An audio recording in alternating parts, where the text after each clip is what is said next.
Sources are telling your channel that the CBI is to close the probe in the disproportionate assets case against Mayawati. Earlier this year, the Supreme Court had said the CBI could take legal opinion and decide whether or not to continue the probe.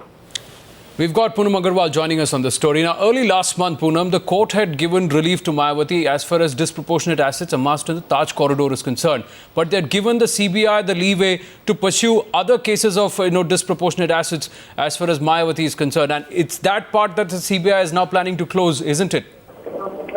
Yes, CBI is now planning to close. Rather, they have already begun the process to close the DA case, disproportionate asset case against Mayawati. Because early this year, if you remember, Supreme Court clearly stated that they have closed the case as far as the case is concerned against her. But CBI is free enough to move ahead and take a legal opinion on this matter and continue the probe. So on that ground, CBI continued their probe, and now after getting a legal opinion from the lawyers of CBI, CBI is now in the process to close the case, because CBI is saying that the grounds that they have found that there isn't enough of evidence to go ahead and register a case against Mayawati in this disproportionate asset case.